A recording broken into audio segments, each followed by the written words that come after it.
Dando continuidade ao nosso estudo dos dielétricos na presença de campo elétrico, nós vamos começar revisando um pouquinho, porque nessa aula nós queremos introduzir um conceito de campo macroscópico que leva em conta tanto o campo que eu aplico quanto a resposta do meio. Então nós vamos introduzir o campo de deslocamento, vetor deslocamento elétrico, e polarização. Muito bem.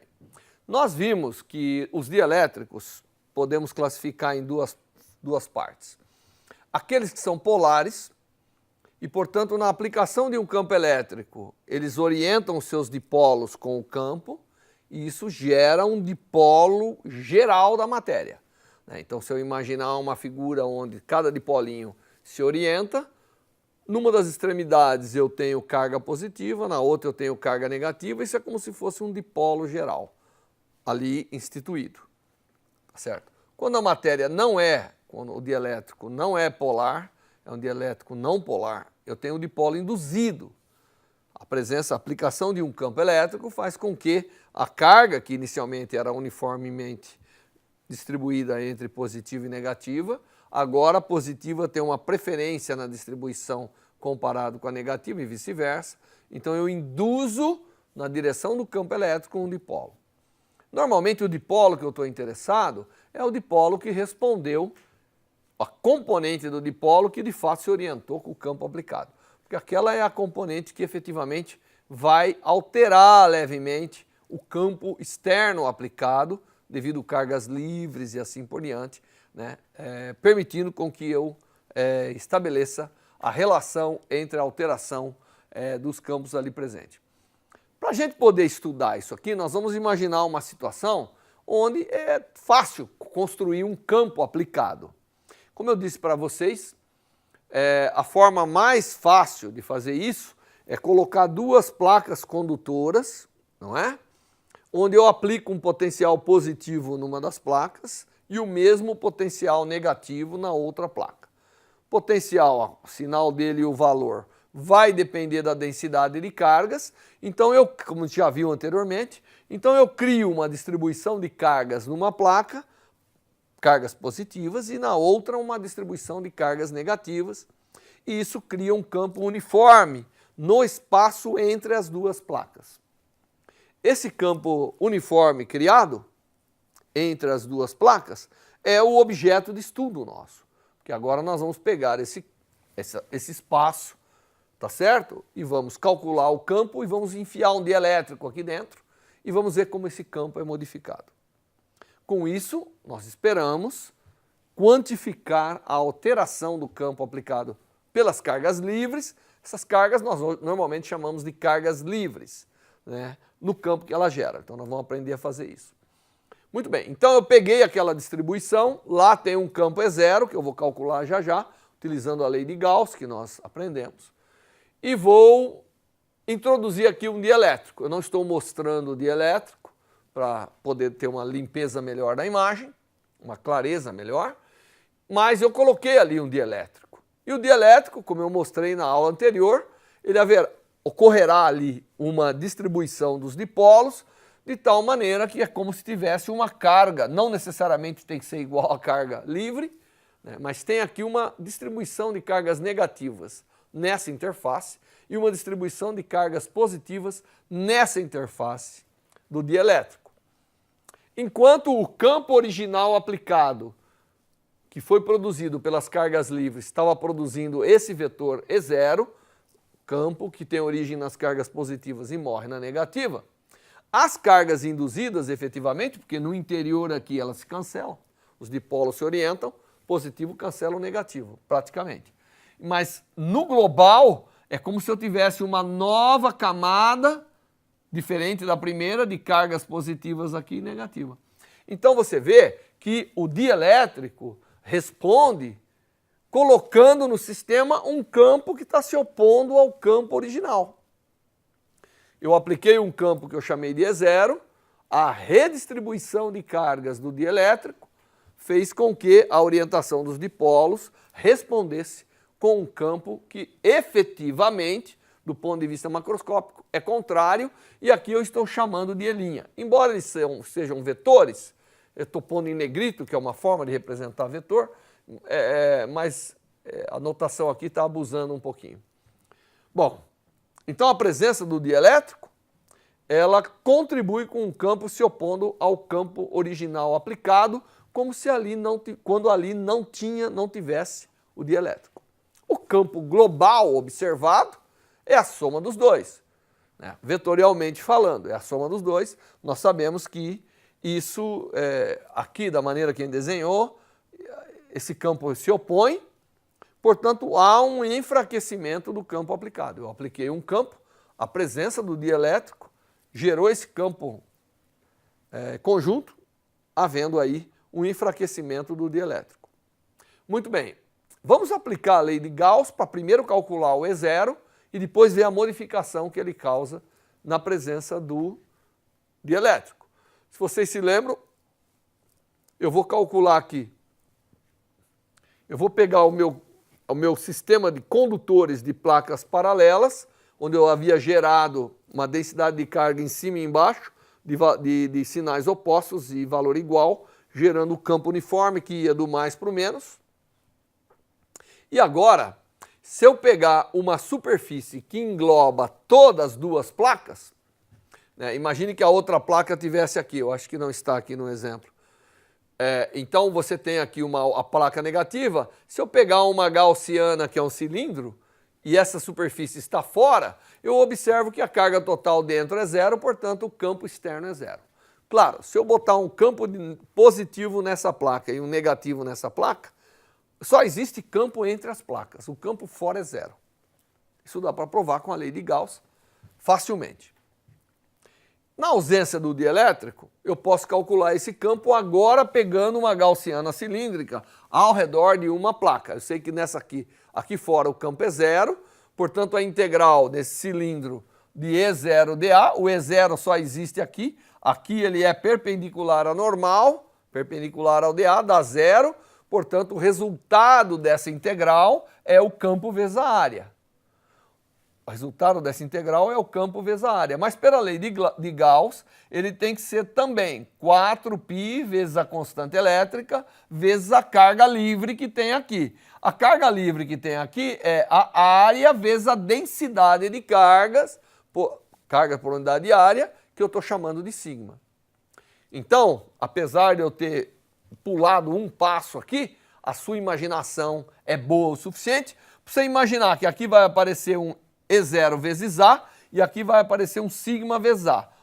O A cancela, portanto, o campo no interior dessa configuração de faces paralelas, de dois condutores carregados opostamente, é proporcional à densidade de carga e uniforme. Então nós temos esse resultado, tá certo?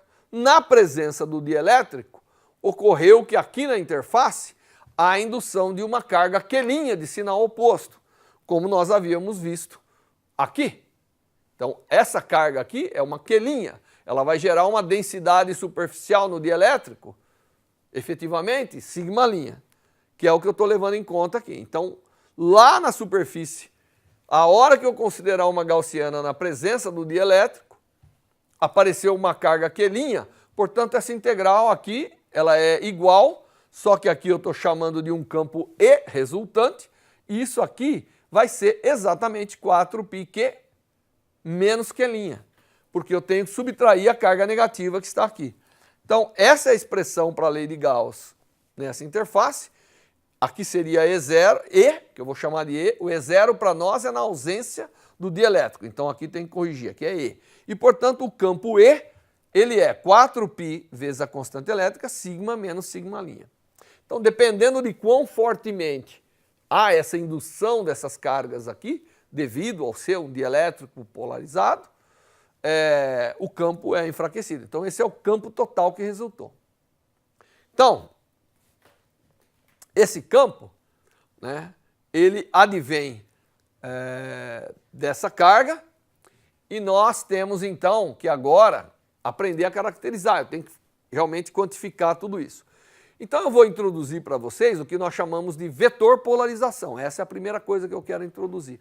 E o vetor polarização é o momento de dipolo por unidade de volume desse material.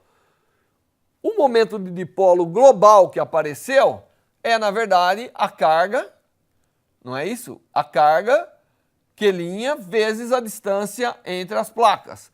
Então, o momento de dipolo macroscópico que apareceu é Q' vezes a distância. Esse é o dipolo total no volume. Se eu dividir esse dipolo total pelo volume, que é a área da placa agora, dividido vezes a distância entre eles, eu tenho quanto de dipolos eu tenho por unidade de volume, que é a definição do vetor de polarização. Então, o vetor de polarização é Q'D dividido por AD, o D cancela, portanto, você vê que o vetor polarização nada mais é do que a densidade superficial de carga induzida ali, devido ao fato de que seu material é polarizável. Isso é importante para a gente, porque o passo seguinte é escrever que o campo resultante é E mais um E', onde esse E', não é? Esse E' é a resposta que eu tenho devido ao fato de que eu gerei um campo oposto. Como nós sabemos que P e sigma é a mesma coisa, ao campo aplicado houve uma resposta negativa, deixa eu só voltar, né? As cargas polarizadas geram um campo contrário que vale também 4π vezes K, desculpe, que é a constante elétrica, vezes sigma' agora. Mas sigma' é P, então eu chego nessa relação, que o campo resultante é o campo no vácuo, na ausência do dielétrico, menos 4πk vezes o vetor de polarização. Tá certo? Muito bem. Isso eu posso escrever de uma forma diferente. Eu posso dizer que o campo foi reduzido, e ele foi reduzido através de uma constante Q minúsculo, que é chamada constante dielétrica do meio, e o E pode ser escrito como o campo. Eu defino a constante dielétrica dessa forma. O campo resultante é o campo aplicado dividido pela constante dielétrica. Tá certo? Dessa expressão, se eu colocar no lugar do E0 dividido por K minúsculo, desculpa, eu retiro daqui qual é o vetor polarização. Quanto de dipolo por unidade de volume esse sistema resultou. E, obviamente, isso vai depender do campo aplicado. Ele tem que ser proporcional ao campo aplicado, porque, afinal, é resultado do torque, do realinhamento dos dipolos ou da indução do dipolo, que é proporcional ao campo. E essa constante que eu calculei aqui, que é a polarização total do meio devido à aplicação de um campo E0, pode ser reescrita através de uma constante que nós chamamos de Qi, que, na verdade, é o K minúsculo menos 1, tá certo? E é chamada suscetibilidade elétrica do meio. Tá ok? Suscetibilidade elétrica do meio é, na verdade, a constante de proporcionalidade entre o campo aplicado e a resposta de polarização. E a polarização para a gente, o vetor polarização desse sistema, é quanto eu tenho de dipolo por unidade de volume do meu sistema, como eu já defini na transparência passada. Então eu posso reescrever agora o meu E, né, ao invés de E0, eu ponho KE. E passo o 4πkp do outro lado, então eu tenho essa expressão, que me permite, tá certo? Passar agora, verificar que a soma do campo elétrico que apareceu nesse sistema, que não é o campo aplicado na ausência do dielétrico, é o campo que está lá na presença do dielétrico, mais a polarização, resume-se na constante dielétrica do sistema vezes o campo elétrico que está lá, não é o campo na presença do vácuo. E essa soma aqui é como um campo total equivalente que está lá, que nós chamamos de campo deslocamento elétrico. Então, o campo deslocamento elétrico, ele é um campo que surge, ele não é só o campo elétrico que apareceu no sistema na presença do dielétrico. Ele é o campo elétrico que apareceu no sistema na presença, mais o campo que está ali dado pelo próprio dielétrico. E esse vai ser importante, porque do ponto de vista de equações, do ponto de vista de lei de Gauss para um sistema que tem dielétrico, quem vai ser o campo dominante é o campo deslocamento elétrico. Então ele é importante para a gente. Então nós temos, veja, quando tem um dielétrico na presença de um campo, você tem para caracterizar esse sistema o campo chamado deslocamento elétrico, que nada mais é do que o campo elétrico que está ali no sistema, mais a polarização. Você tem o campo elétrico que está ali, ele é diferente do campo na ausência do dielétrico, e o vetor polarização. Essas são as grandezas agora, em termos de campo, que eu preciso para descrever o que está acontecendo no meu sistema. Você vê que fica um pouco mais complicado descrever o comportamento elétrico de um sistema, né, com cargas que estão gerando campos e tudo isso, quando você tem ali um dielétrico capaz de ser polarizado.